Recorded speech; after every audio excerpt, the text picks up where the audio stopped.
Hi, good evening. This is Mark here at JTech tonight. And what we're going to do tonight is kind of give you a basic overview of a torque converter. From what I understand, this is roughly out of a 460 LE or whatever, Chevrolet overdrive. And the torque converter itself, as a whole, is basically kind of like your clutch system that you would have on a manual transmission. It takes care of all those functions without the clutch pedal. So with no further ado, I'm going to try to explain to you kind of what some of this is. These torque converters, there's numerous parts in them, and I'm going to take the top one off. And this is your case that hooks to the your flex plate on your crankshaft, and it hooks to the flex plate for lighting through these little tabs. There's 3 of them on this particular transmission, and the stub shaft on this actually settles into the back of the crankshaft on the engine to keep it from wobbling when it's in play. On the inside of the case, you have a structure or a surface that is milled smooth and is true, circular, true, and flat. And this is actually where your locking clutch or your lockup converter actually catches when it goes into the lockup mode. Okay. And the next thing we have here is our turbine. Our turbine is obviously the piece that goes inside or goes directly underneath the case.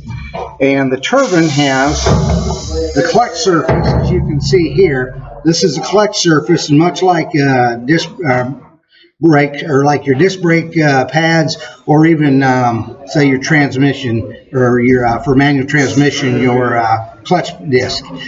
All this stuff, although this is a wet clutch, it is actually what locks up the torque converter when you get to that point.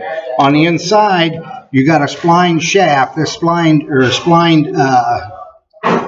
gear, if you will, that goes on the input shaft of the transmission, and this will lock up 1-to-1 with the engine once it gets to that point. Now, on the back side of the turbine, you have vanes. There's numerous vanes here. There's more vanes on the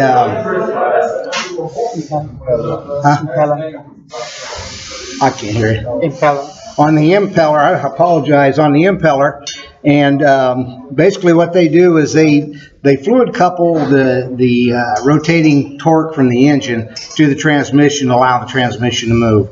But this is, again, you have a mating surface here for your Torrington bearing, which sets underneath it. This is a Torrington bearing. As you can see, they've got it broken apart so you can actually see the little roller bearings that are in it.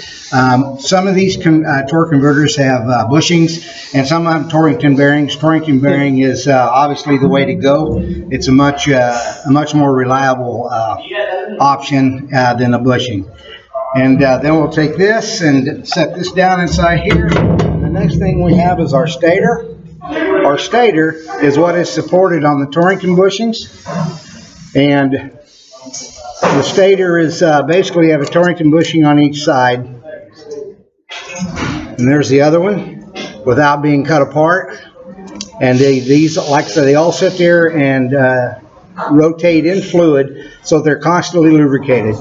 The stator is actually, it has the capability of being, it's what they call a one-way stator. You can actually turn it one direction, but you can't turn it the other. And there's more scientific explanation behind that. I'm not at that level yet to explain it to you. But basically, as things evolve with the torque converter, these will actually flow the same direction as everything else, but all the vanes run at different directions: the input, the stator, and then the output. And this is the impeller. Want to show it to you.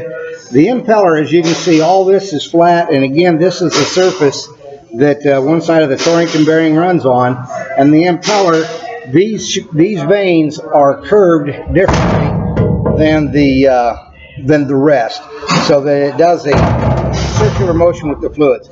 On the back side of the impeller, you have the cog gears that actually engage into the pump on the transmission, and this is actually what drives the transmission pump and actually gets fluid to flow throughout the transmission when the engine's running. Without these, you wouldn't get any motion at all. So basically, that's kind of the down and dirty of a torque converter. It's actually been quite interesting for me to tear this thing apart, and I've actually learned quite a bit. I hope this kind of helps you a little bit. I know it was a little bit hard to follow, but when you're thrown to the wolves, you kind of got to do what you got to do. So anyway, this is what we got, and again, once I put this back together, and I get the